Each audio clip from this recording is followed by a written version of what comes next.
Hi, welcome to the Pursuit of Truth. So, another one about the Israel-Hamas war.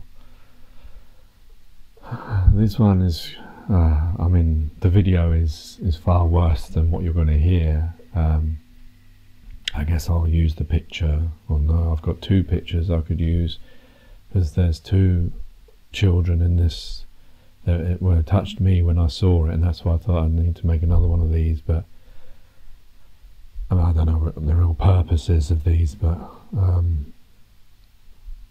don't know. It's just, as human beings, well, I suppose I can only talk about me, isn't it? I like to express, I like to communicate. I guess I feel a need to say these things, to have my voice heard, even though it's a little voice, and it's at least I said something, even if it only goes to one ear and it changes one mind, or it opens one person up to thinking differently, or it shows this.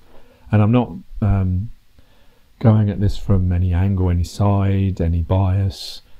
I see things as, these are human beings. It doesn't matter about the tags that we put on these human beings, i.e. the tags of Israel, Palestine, Hamas, all that kind of stuff. It's one set of human beings that are suffering. And yes, I know in the system that we live in, there's a justification for this because of the massacre on October the 7th. I'm not denying any of these things. To me, it's just a shame, and this is the way I look at it, human beings, that we can't get on with each other. And I know that in the system that means that we've invented this idea of war and punishment and all this kind of stuff. And this isn't to sort of attack one side or the other, or show sympathy for one side or the other. I'm looking at it from human beings. Obviously, I've talked about both sides for some time now. The massacre on the October 7th, the hostages. The last one I made was about the hostages. And now the hostage, it's finished after 7 days. 100 people, I believe, have got back. There's still 142 hostages being held. It looks like, according to the Sky News, whether this is accurate or not, remember, a lot of the information that I'm getting is based on the information I'm getting from Sky News, whether it's accurate, whether it's truthful, whether it's slanted, whether it's biased. I could be buying into that, who knows. But it looks like Israel pulled out of the Doha, Qatar conversations to do with who have been the ones who have helped barter between Israel and Hamas in getting this and the ceasefire and getting the 100 out. With them pulling out, it seems like, I don't know, it just looks like their objective now is to end Hamas, and I see why they would want to do that, because Hamas have said that they're going to keep doing this. And there was the bus attack that it was only on Sky News once, about I think it was in Jerusalem, where they claimed that Hamas opened fire on a bus stop. I mean, these kinds of things, like, I just don't understand the mentality of if this is true, what kind of why would you do such a thing? These are innocent people standing at a bus station. Imagine if it was you or me, or it was my children or my wife. There's no sympathy that could be had for, that kind of action. It flies in the face of any morality. And this is the holy land that this is coming in. And I know, there's, you can pick different sides and say different things about whatever, but from, one set of human beings, doesn't, like I say, matter the tag put on them, opening fire on another set of human beings that were just innocent. If it was military, maybe you could make, in this system that we live in, no, I don't believe in it, but the system we live in, that, the combatants are allowed to fight combatants.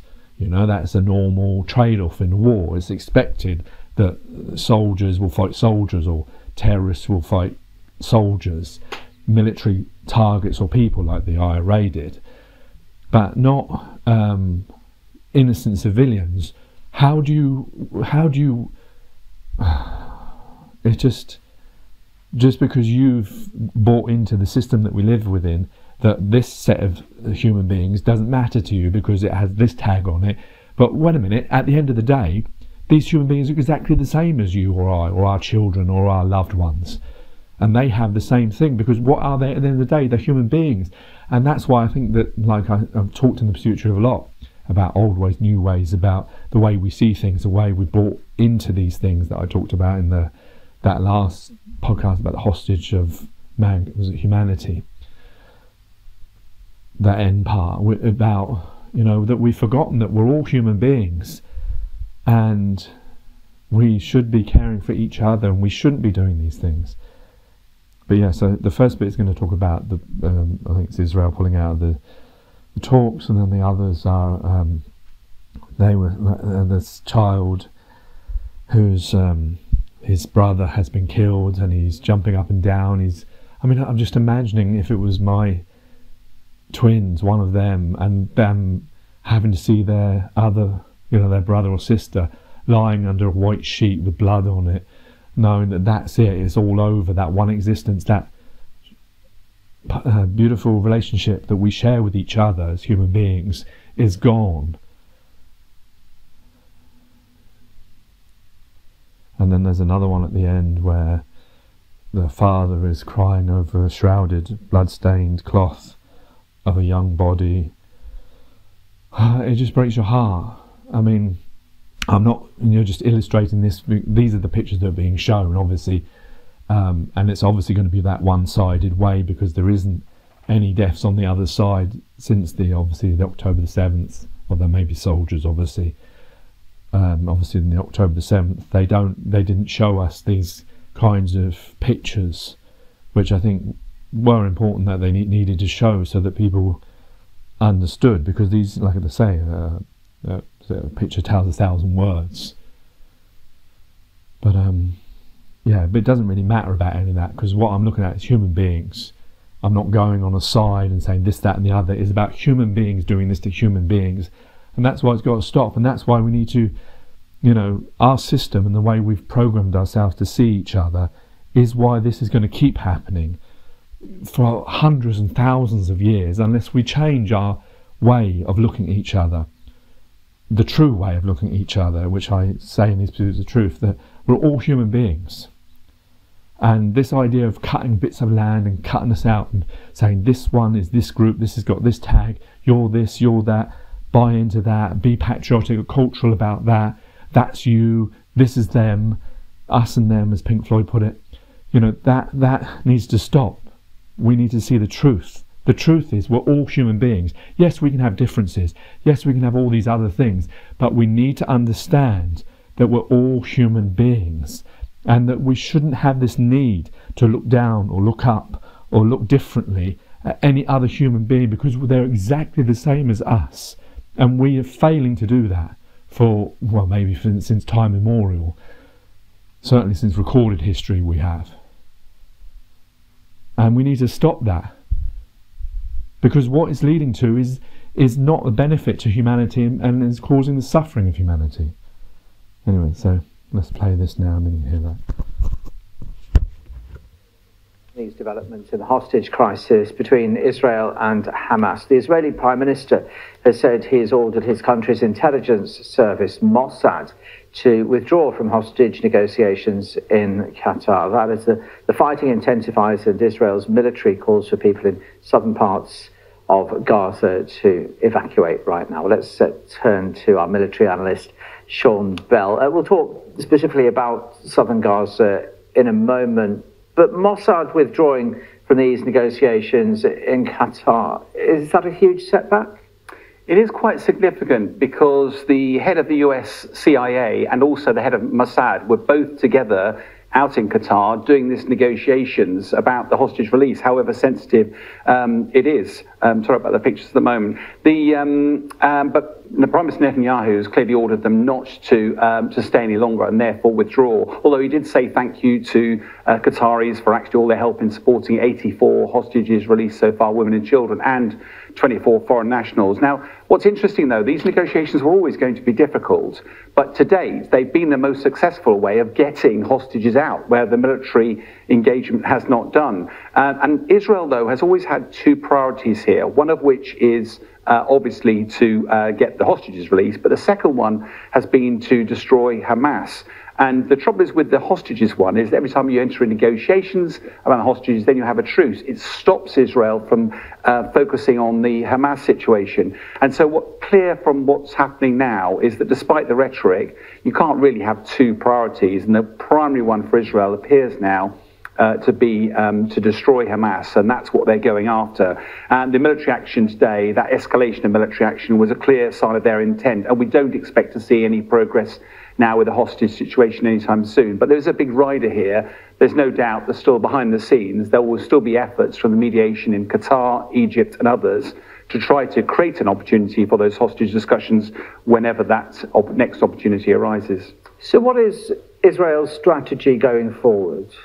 Israel is the military dominant part of this side, and therefore they will still want to focus on defeating Hamas militarily. And they've still said, although they originally said they wanted to destroy Hamas, we said, how do you do that? It's an ideology.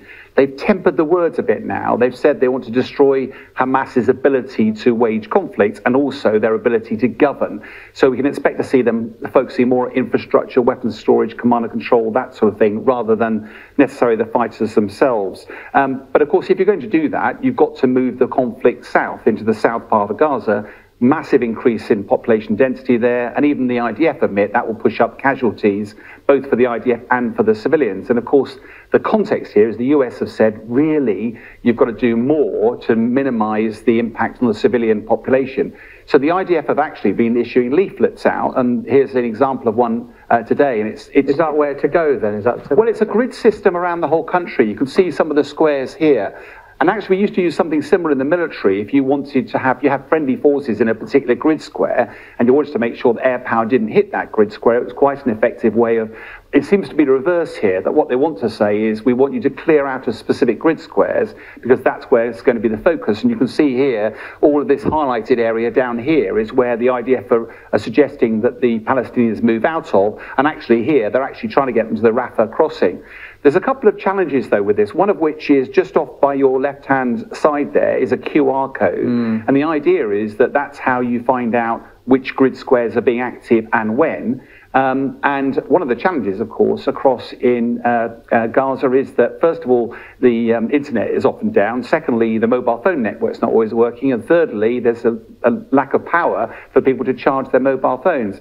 So it's going to be quite difficult to see how people are going to hear about this.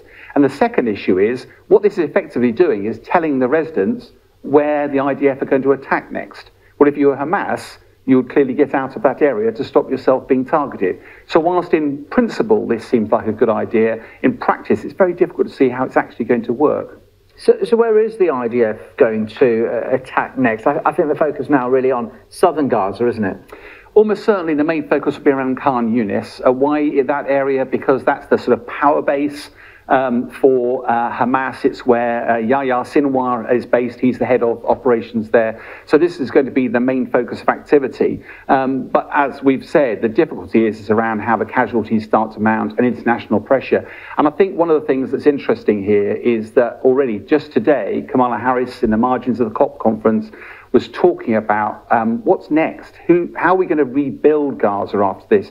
Who's going to pay for that? Who's going to govern Gaza after this conflict is over? And actually, what are the security arrangements when that's in place? And I think what's fascinating is that the Israelis clearly at the moment, they're not focused on that at all. What they're absolutely focused on is their primary intent of destroying Hamas's infrastructure. So they're not really entertaining the idea of what happens next until they've completed that objective.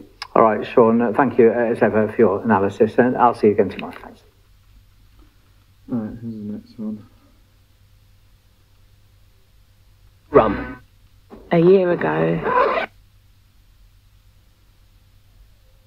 Them home. No, because we think those aims are not in contradiction. But basically, when you put the military pressure on Hamas, you make a progress both on destroying Hamas capabilities. Now, I want to speak something. You made also, like many other journalists, you're just starting to understand the amount of sexual violence that Hamas committed against innocent women. I must raise that because It took over 50 days to the UN Women Organization to condemn something that is so clear.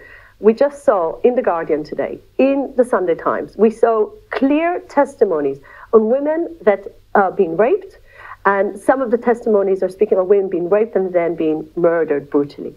So one of the articles said, rape is rape. So why and how come it took 50 days to the UN Women Organization to deal with that? So Hamas, it was part of its plan to use this sexual violence against women. And we want to make sure the world understand what we're dealing with and what we're facing with. Hamas brutally murdered and raped innocent women.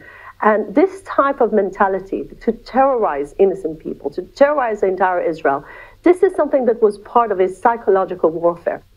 Isn't the problem, and I'm not at all saying it's easy, isn't the problem for Israel that you need to think again about the consequences of the action? And you might want to carry on with it, but we need to be honest, don't we, that there are going to be more casualties here. So I will give you my answer. The only reason there are civilian casualties in this war is because Hamas is using them as human shields. When you see schools of UNRWA being used with rockets, the United Nations Relief Agency. And when you see those mosques being used as a place that they launch rockets on Israel. Just yesterday, there was a massive attack on Tel Aviv, on center of Israel. That means that basically they don't care about their own people, Hamas. All right. While Israel does care about civilian You keep bringing me casualties. back to Hamas. I want to talk about Israel. Because they're the cause of everything. Let me bring it to you in this way. It's not your enemies now who are asking whether Israel is pursuing the right tactic. The American Vice President yesterday said, in terms, enough people have died in Gaza. Defense Secretary of America said the same thing. Cabinet Minister sat here this morning and said, very different tone from the first stage when we spoke before, where there was steadfast support for Israel, that we need to make sure that Israel essentially, that the death toll does not rise.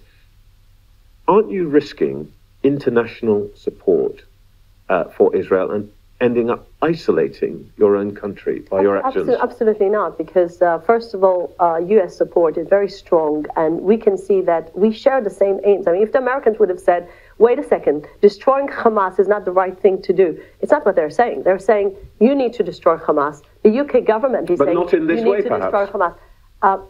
We're very much open-minded to see if someone can find a solution that is like a magic solution. You know, one of the ministers in the cabinet said, if you can give us a magic spell, maybe a Harry Potter stick, to make those tunnels, underneath tunnels, to disappear, we'll be very grateful. But this is not the case.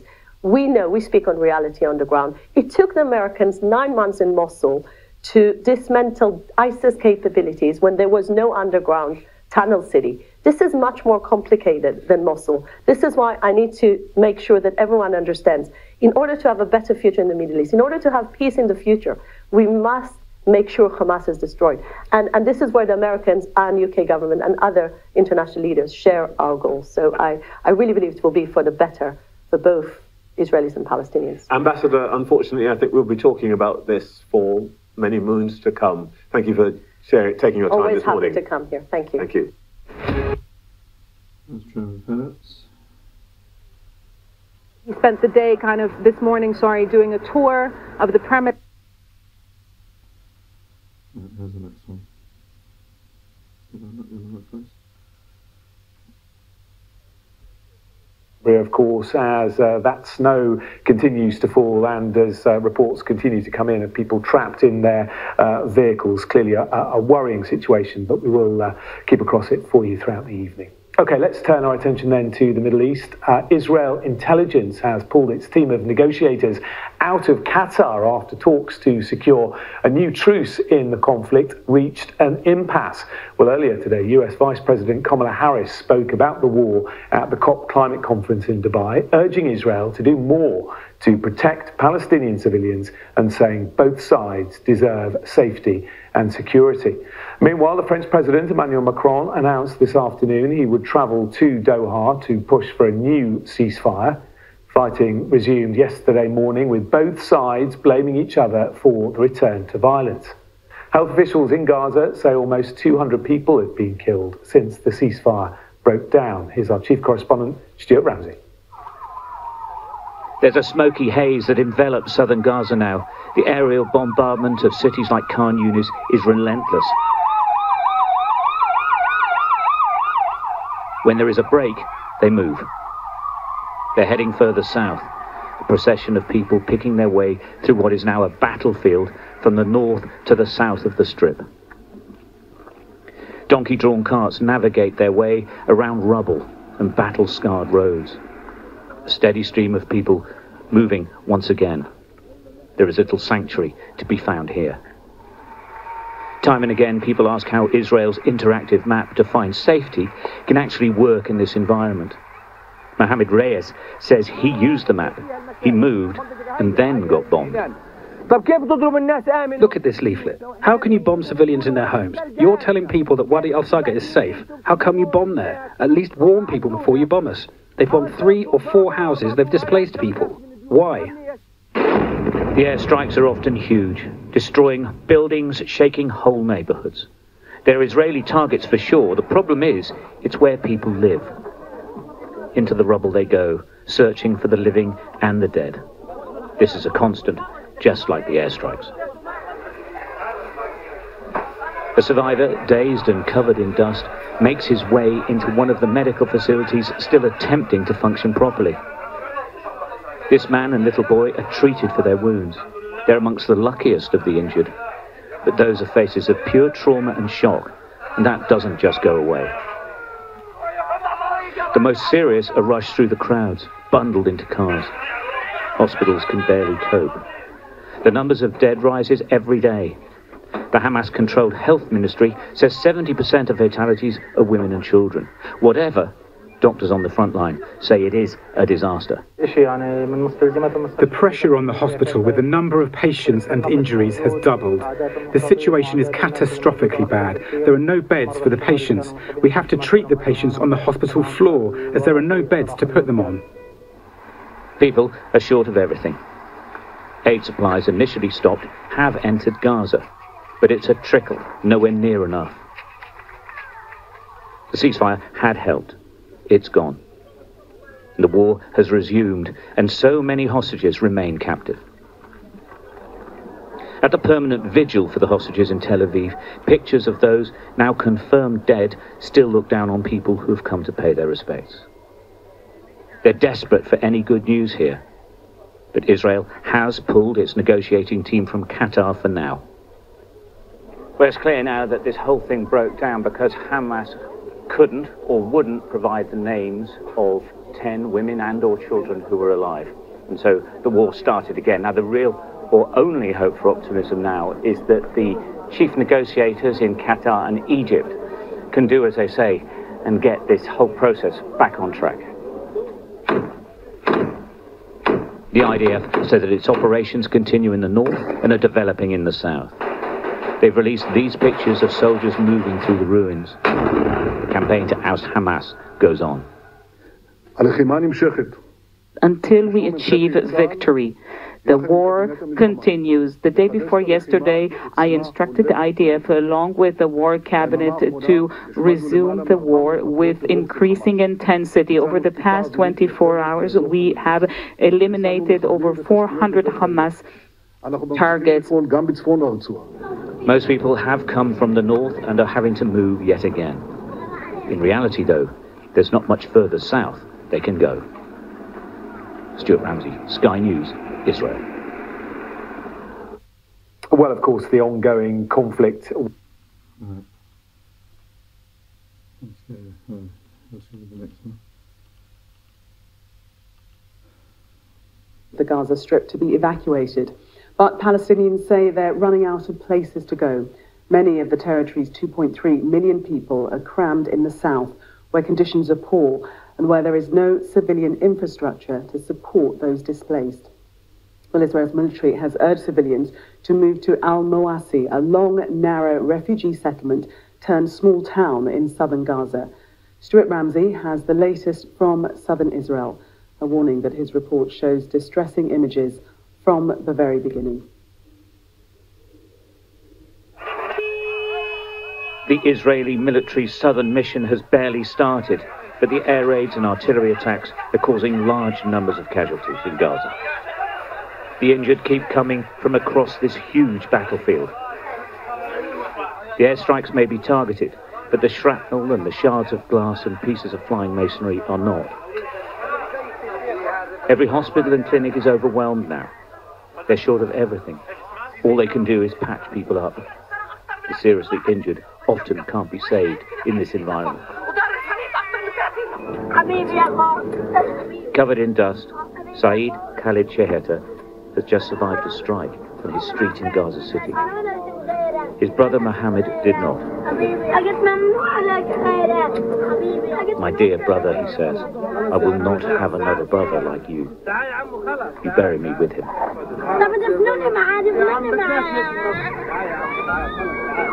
The dead, wrapped in white, are placed together on the street.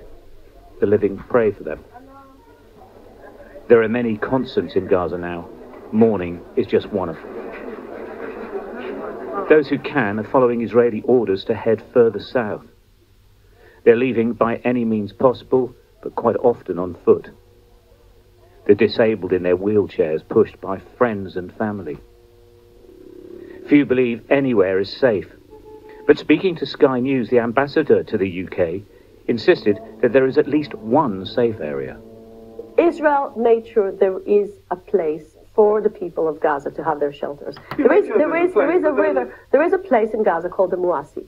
The Muasi is the place where they all can have shelters. Together with international organizations, we created shelters for the Palestinian people. No, so you cannot say Israel is not, facilitating that. Together with humanitarian aid. This is where she's talking about. A desolate wasteland of sand dunes next to the Mediterranean Sea. Rubbish all over the floor. There is no aid in Al-Mawazi. There are no aid agency tents. There are no food kitchens. There is no help here. Boys attempt to light a fire in the sand. Home is now a plastic-covered shack built by their father.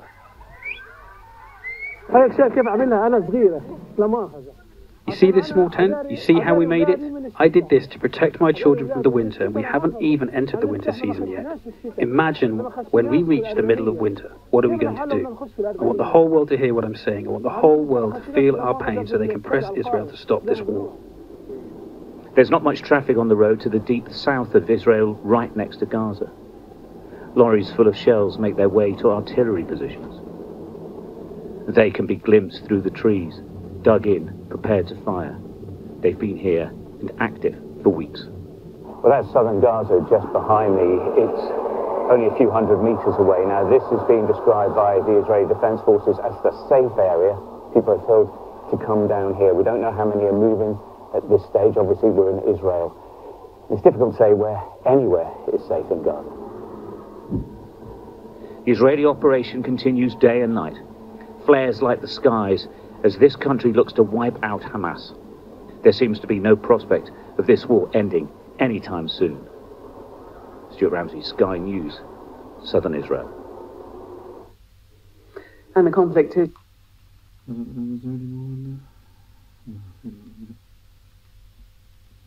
That poor child screaming, jumping up. Has to be much more conscious of the high rate of civilian casualties than they perhaps have been thus far in the war. Lloyd Austin saying that if throughout the day from Kigali for you, as you saw, Yusra was there on the ground for us, Mari and the team in Westminster with all the necessary political and legal analysis when we get more details from the Home Secretary. Now, Israel says it expects fighting to be difficult as it moves ahead with its new second stage of the war in Gaza. The Israeli government is under growing pressure from the US to prevent further casualties as more evacuation orders are issued to the people in Gaza, telling them to move. The UN has warned of the panic in the region as the number of displaced has doubled to 1.9 million, more than 3/4 of the entire population. Well, this morning, there are reports from the US that Israel could flood tunnels in Gaza with seawater to drive out Hamas fighters. Israel says it's employing a range of measures. Israel has also intensified its bombardment of Gaza's second city, Khan Yunis, with reports of many injured people being rushed to hospital. And later today, the Israeli Prime Minister Benjamin Netanyahu is due to meet the families of the remaining hostages. Our chief correspondent, Stuart Ramsey, sent this report from southern Israel.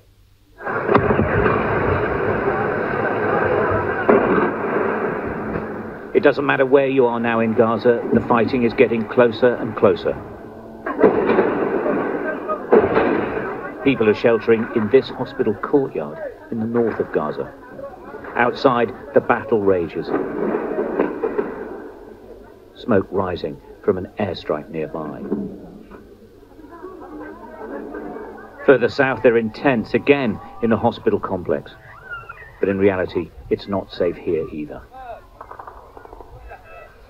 3-year-old Khalid was in one of those tents when a missile hit nearby. This is the intensive care unit. He's being treated on the floor. His distraught grandmother by his side. Hey, imagine. Khalid was hit by a single piece of shrapnel as he slept. We were sleeping in the tent when we found the boy bleeding, and when we took him inside the hospital we saw that a missile had hit behind the hospital. And as you can see, he's injured and he's in the ICU. They say it's safe here. In another hospital, or at a different time, Khalid may have lived, but he did not. He couldn't be saved here. Family took him away, another child lost.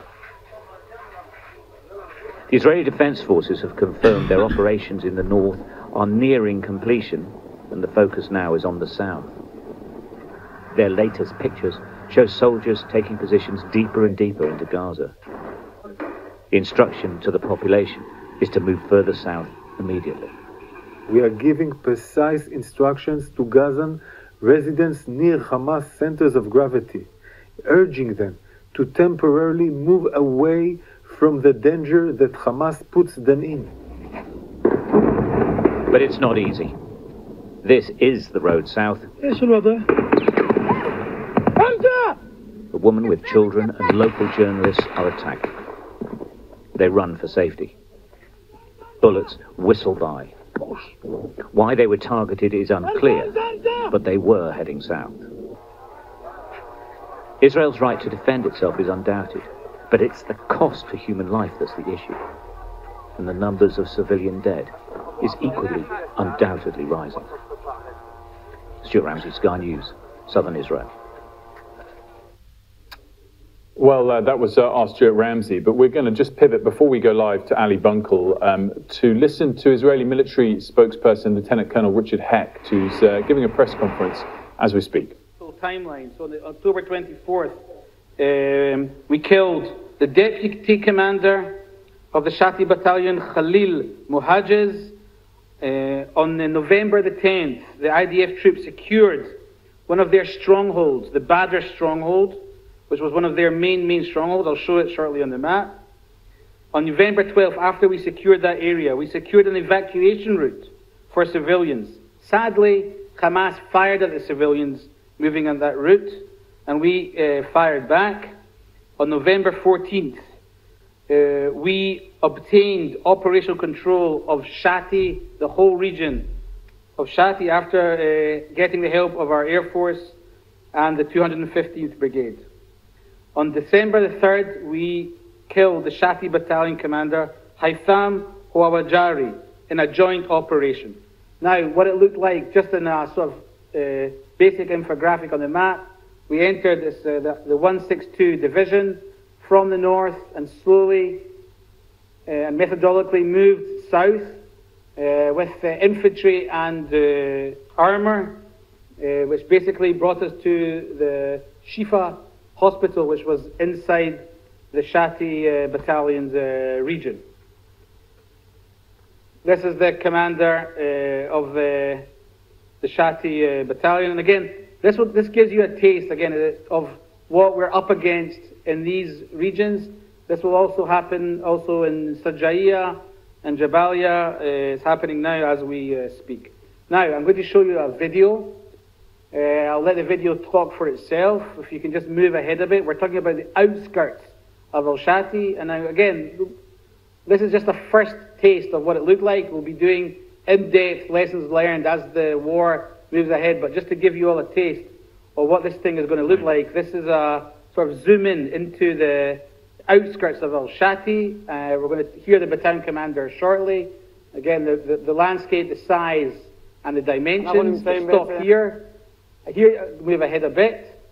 You can see here, again, the cynical use of civilian infrastructure and what the commanders were up against when they went in to fight the Hamas strongholds. I'm going to let the movie talk for itself. Here you can see one of the battalion commanders. You can see here Jason's kindergarten. את בית ילדים, מרחב של נדנדות וקרוסלות, שזה נראה לנו על הנייר משהו מאוד תמים ופשוט, ובפועל גם מפה יתבצע ירי, בכל מיני מקומות שיצאו מהם פירים. כל השטח הזה הוא מהווה מערכת אחת של האויב שמתקשרים דרך התת קרקע אל כיוון הגנים בבתי הספר. אני רוצה להראות לכם פה Well, that was a press conference with Lieutenant Colonel Richard Hecht, Israeli military spokesperson, switching between English and Hebrew. So we're going to come off that and bring in our Middle East correspondent, Alistair Bunker, who's in Jerusalem for us. And Alistair, it's interesting the developments over the last 24 hours, maybe 36 hours, of a growing strength of rhetoric from various senior US sources to try and pressure Israel into softening its tactics. Is that a fair summation of things, of course, coming just before Lord Cameron makes a trip to the US? Yeah, I think that is a fair summation. We've heard from the Vice President, Kamala Harris, Secretary of State, Antony Blinken, the Defense Secretary, Lloyd Austin, all of them with the same message, albeit delivered in slightly different terms, and that is that Israel has to be much more conscious of the high rate of civilian casualties than they perhaps have been thus far in the war. Lloyd Austin saying that if the civilian casualty rate continues to climb very rapidly, then what will happen is Israel will achieve a tactical victory but a strategic loss. What he means by that is that, yeah, Israel could go in hard as it has been doing. It could eliminate senior Hamas commanders. It could completely degrade Hamas's military capabilities. But all you're doing is creating a population, if this hasn't already been done, quite frankly, you're creating a population in Gaza that will, for many, many generations, just resent what has happened. And you are not, therefore, solving the issue of trying to bring security and stability either to Gaza or to Israel. And so that is why the Americans are very concerned.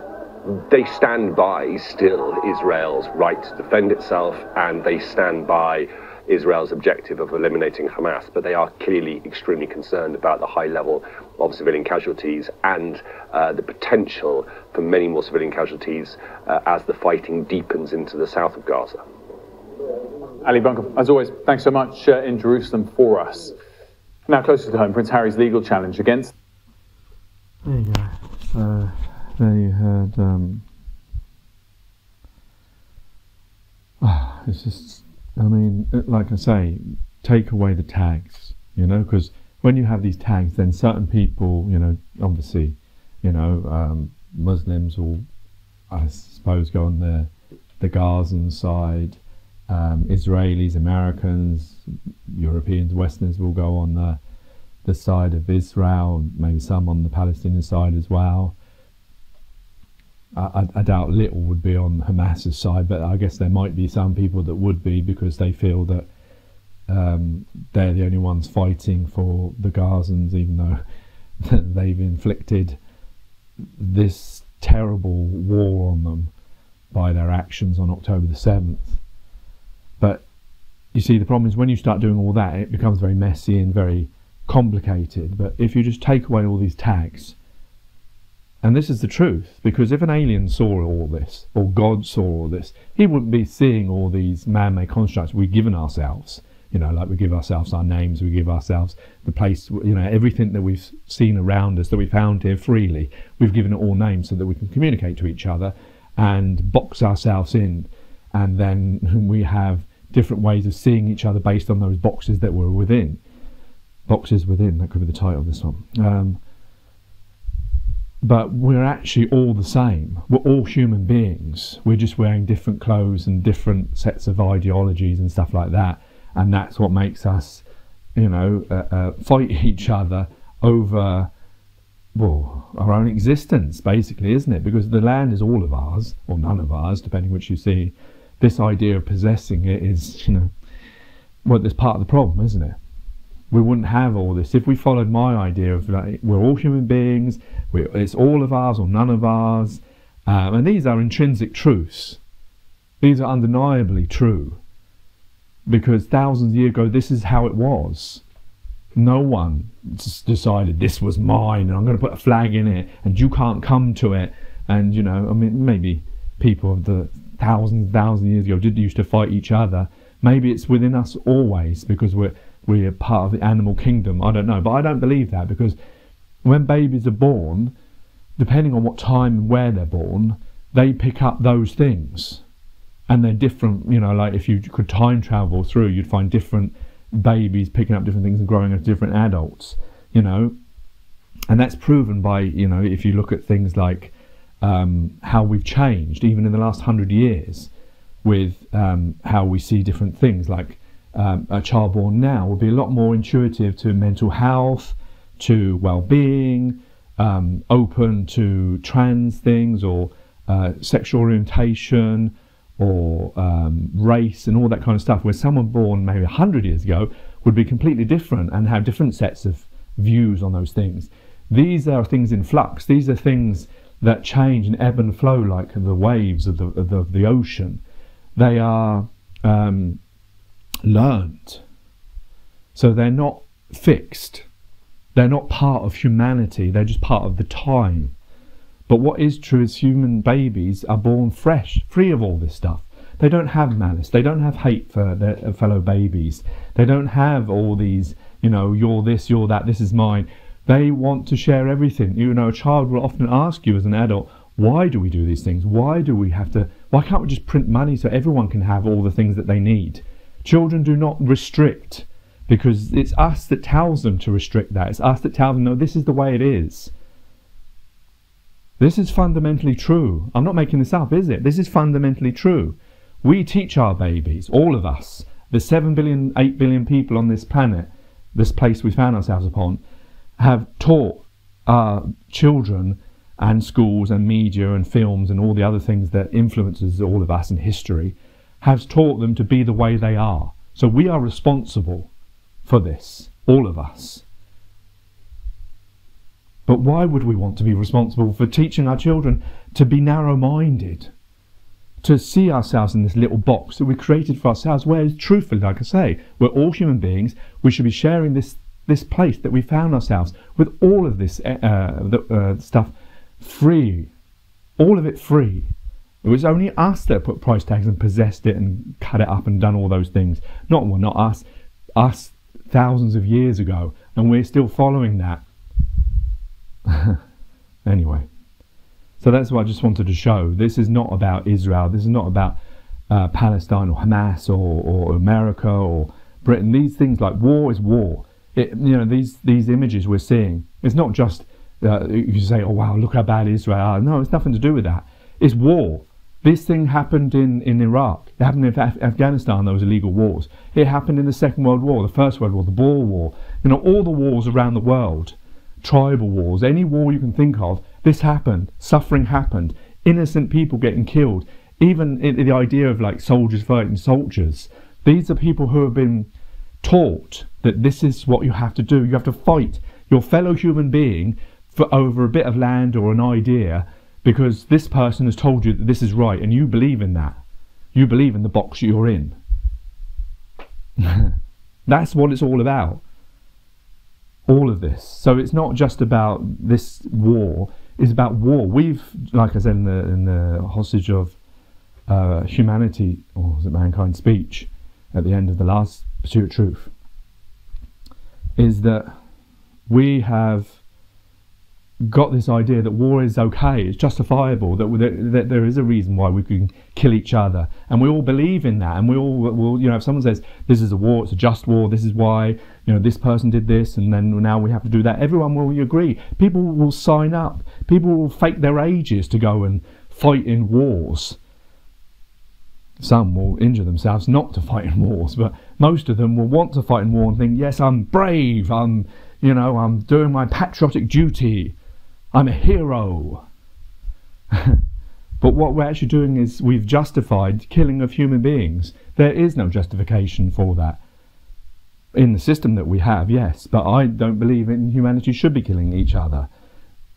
But the problem is we've created that because of the system that we live within, dividing things up and dividing ourselves and seeing ourselves as not human beings, but as, because we don't see ourselves. When someone says, "Oh, you're human," you know, it seems funny, it seems weird to say that because you're so used to saying, you know, you're English. What are you? What are you? If I say, "What are you?" to you, you'll say you're American, you're Chinese, you're Russian, you're Saudi Arabian, you're Indian, you're South African, you're Scottish. Very rarely would a person say they're human, but that's what we all are intrinsically. I know that name has been given to us, but it's the genus, if that's the right word, of what we all are. We're all this species. But we won't answer that. But that's what we should be thinking, because that doesn't negate each other from each other. Whereas when we use these other titles, this location, that's what puts us in that box. And then we have to follow those ideologies from that time of that box, which may differ from the box past or the box future. We've got to get rid of all these boxes, get out of the boxes, and remember the intrinsic truth, the real truth, that we're all human beings, we're all the same. We found ourselves in this beautiful place with all these animals, with all these trees, with all these things that we've been able to purpose and make into things freely. We need to remember all those intrinsic truths, because we've lost fact of that, and people have made advantage of that by doing these things, of cutting it up and dividing us so they can have power, control and greed, and have these bits of land and be in control of them and have a better life than those, and inflict a not better life on the others. Why would anyone want that if you believe in each other and humanity and love and peace? Take care, take it easy, God bless and peace.